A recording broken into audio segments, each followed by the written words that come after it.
जम्मू कश्मीर के पहलगांव में पर्यटकों की भीड़ पर आतंकवादियों ने ओपन फायर किया और 28 लोगों की जान ले ली। जान गंवाने वालों में से 2 विदेशी पर्यटक भी शामिल हैं। आतंकवादियों का काम आतंक फैलाना ही होता है। सरकार की जिम्मेदारी है कि आतंकवादियों को उनके मकसद में कामयाब नहीं होने दिया जाए। पहलगांव में आतंकी हमला कैसे हो गया? 28 लोगों की जान कैसे चली गई? क्या गृह मंत्रालय और गृह मंत्री की कोई जिम्मेदारी नहीं बनती? धारा 370 के हटने के बाद यह सबसे बड़ा आतंकी हमला है। इस हमले पर जितना भी गुस्सा किया जाए या दुख किया जाए वो कम है, लेकिन देश की कुछ ताकतें जो खुद को राष्ट्रवादी कहती हैं वो शायद हमले की इस आपदा में अवसर तलाश लाए हैं। लाशों पर राजनीति करना किसे कहते हैं? अगर आप नहीं जानते तो छत्तीसगढ़ बीजेपी के ऑफिशियल एक्स अकाउंट से पब्लिश्ड ये पोस्ट देखिए। धर्म पूछा जाति नहीं, याद रखेंगे। कुछ और पोस्ट देखिए। कौन कहता है कि आतंकवादियों का धर्म नहीं होता? क्या मकसद होगा इन पोस्ट का? मेरी समझ में तो बस यही कि हिंदुओं और मुसलमानों के बीच नफरत की भावना बढ़े। मरने वालों की सूची में एक नाम अनंतनाग के मुसलमान हुसैन शाह का भी था, लेकिन क्या ही फर्क पड़ता है? बीजेपी से जुड़े कई फर्जी सूरमा बदले की बात कर रहे हैं। क्या किसी भी बदले से वो लोग वापस आ जाएंगे जिनको आतंकी गोलियों ने मार दिया? क्या उन लोगों के मन से आतंक खत्म हो पाएगा जिन्होंने अपनी आंखों से वो खौफनाक मंजर देखा? इन हत्याओं और इस आतंक की जिम्मेदारी तय करेगी देश की सरकार, या फिर पुलवामा के आरडीएक्स की तरह पहलगांव की बंदूकें भी एक रहस्य बनकर रह जाएंगी? जम्मू कश्मीर में शांति का सरकारी दावा सच है या झूठ? नरेंद्र मोदी के प्रधानमंत्री बनने के बाद कश्मीर में हिंसक और आतंकी घटनाओं का क्या सिलसिला रहा है? न्यूज दैट मैटर्स के इस वीडियो में बात इन तमाम सवालों की और जम्मू कश्मीर में फेल हुए गृह मंत्रालय की। भाजपा एक ऐसा जम्मू कश्मीर बनाने जा रही है जो जम्मू कश्मीर टेरर फ्री होगा और टूरिस्ट के लिए स्वर्ग होगा, स्वर्ग होगा। नमस्कार, मैं हूं नीरज और आप देख रहे हैं मॉलिटिक्स। पहलगांव में आतंकी हमला होता है। आतंकी पर्यटकों को निशाना बनाते हैं। पत्नियां अपने पति के लाश के सामने रो रही हैं। लोग आतंकित हैं। यह हमला सुरक्षा व्यवस्था और गृह मंत्रालय पर एक बड़ा तमाचा है, लेकिन एक पूरा इकोसिस्टम हमले के बाद मुसलमानों के खिलाफ नफरत का संचार करने में लगा ही हुआ है। इसके साथ ही जातीय मुद्दा, जिसकी वजह से विशेषज्ञों के अनुसार बीजेपी को लोकसभा चुनावों में नुकसान हुआ, उस पर भी चोट किया जा रहा है।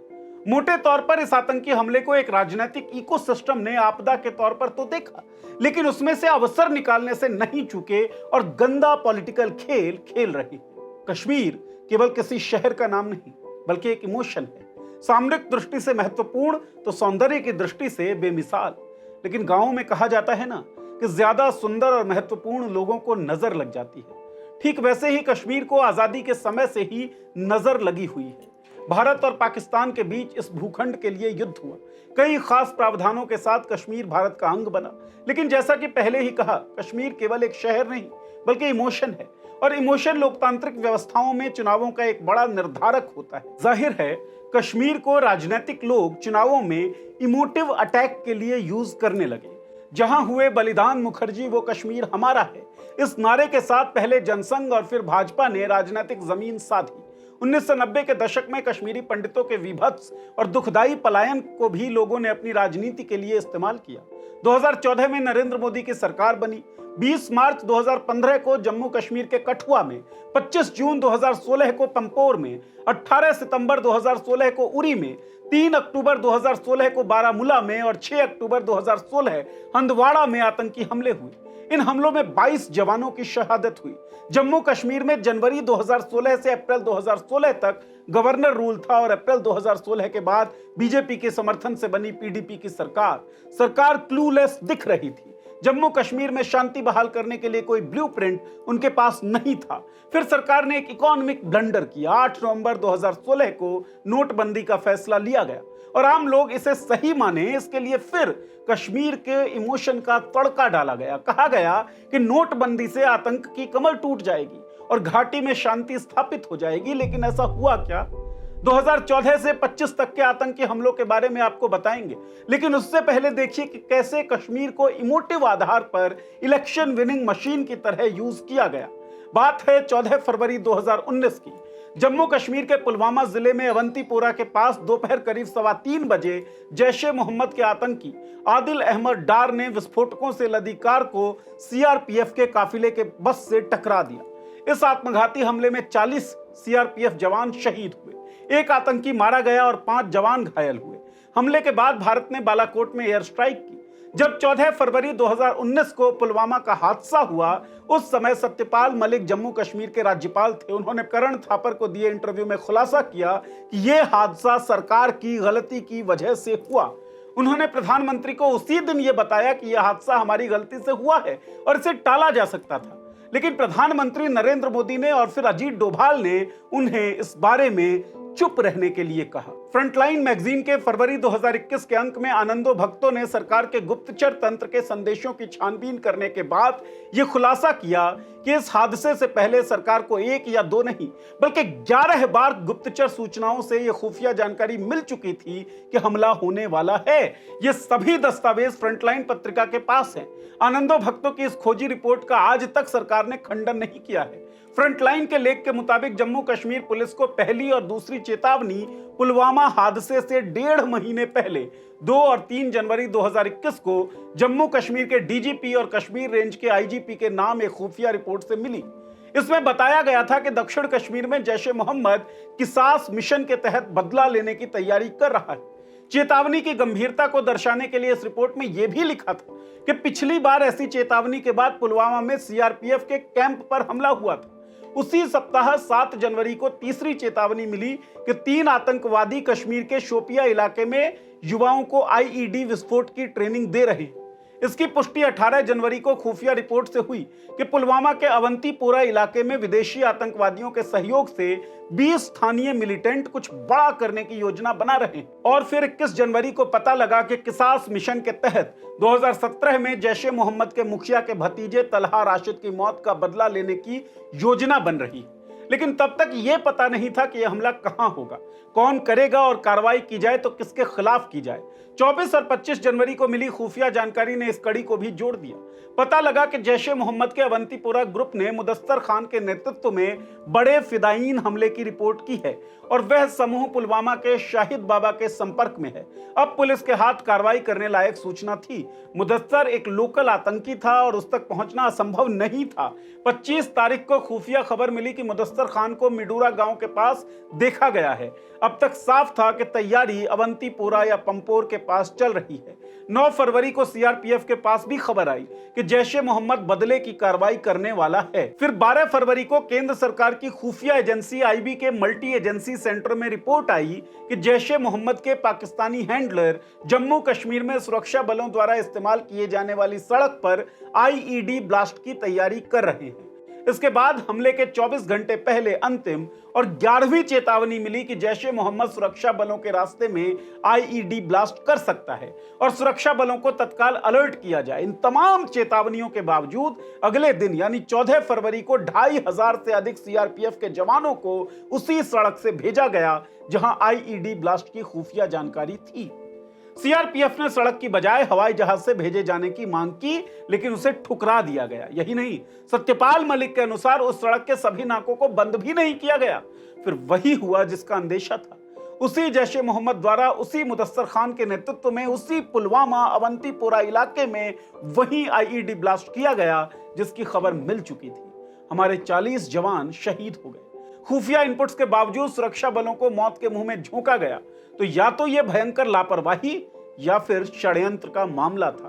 देश को यह जानने का अधिकार है कि षड्यंत्र किसके इशारे पर हुआ, लेकिन देश अब तक नहीं पता लगा पाया है कि आरडीएक्स आया कहां से था। 2 महीने के बाद लोकसभा के चुनाव शुरू हुए। विशेषज्ञों का मानना है कि पुलवामा में हुए हमलों के जवाब में की गई एयर स्ट्राइक से भाजपा को इमोटिव आधार पर वोट हासिल हुए।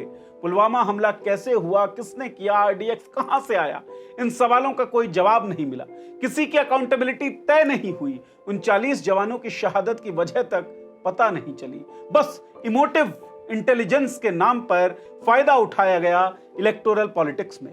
कश्मीर के इमोशन पर चुनाव जीते तो जीतने के बाद बड़ा इमोशनल फैसला करना ही था। 5 अगस्त 2019 को नरेंद्र मोदी की सरकार ने आर्टिकल 370 को हटा दिया। दावा किया गया कि इससे शांति बहाल हो जाएगी। कई राज्यों के चुनाव में बीजेपी ने इसे कैश किया। राजस्थान से लेकर मध्य प्रदेश तक लोग कश्मीर में जमीन खरीदने के नाम पर उत्साहित दिखे और बीजेपी को चुनावों में इमोटिव फायदा हुआ। लेकिन क्या धारा 370 हटने के बाद शांति बहाल हो पाई? नजर डालते हैं आंकड़ों पर। नोटबंदी के बाद सरकार ने दावा किया कि कश्मीर से आतंकवाद खत्म हो जाएगा, लेकिन इसके बाद भी आतंकी हमले रुके नहीं।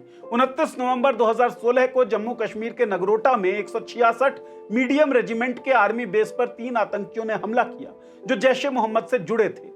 सेना की वर्दी में आए आतंकियों ने पहले गार्ड पोस्ट पर ग्रेनेड फेंके और गोलीबारी की, फिर बेस में घुसकर एक मेस और फैमिली क्वार्टर्स को निशाना बनाया, जिसके बाद करीब 4 घंटे की मुठभेड़ में 7 सैनिक शहीद हो गए।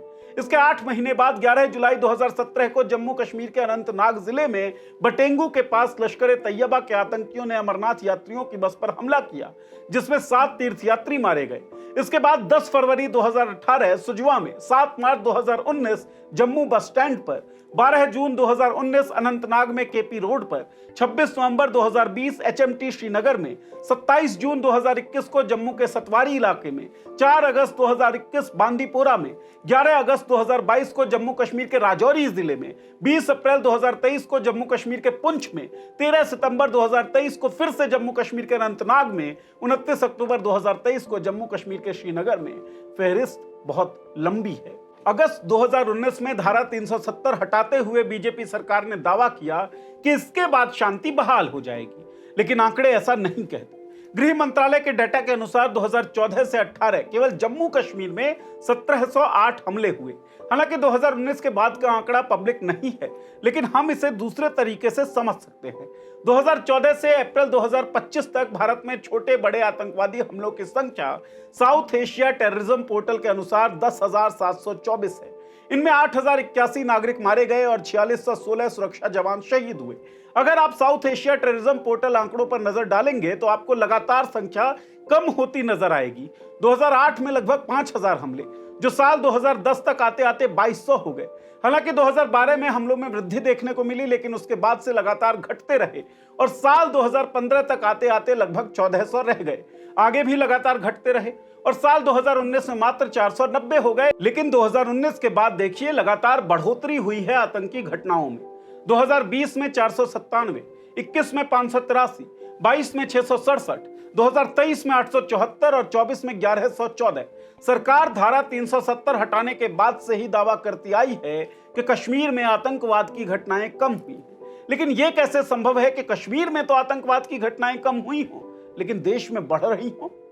पहलगांव में हुए आतंकी हमले के बाद सोशल मीडिया पर दक्षिणपंथी अकाउंट्स के जरिए जिस तरह से इस्लामोफोबिक और राजनीतिक नारे दिए जा रहे हैं, वो बताते हैं कि जो जिंदगियां खत्म हुई हैं दरअसल उनकी परवाह किसी की नहीं। आतंकी हमले को रोक पाने में असफल मंत्री और मंत्रालय की जिम्मेदारी तय करने वाला 56 इंची सीना शायद एग्जिस्ट करता ही नहीं।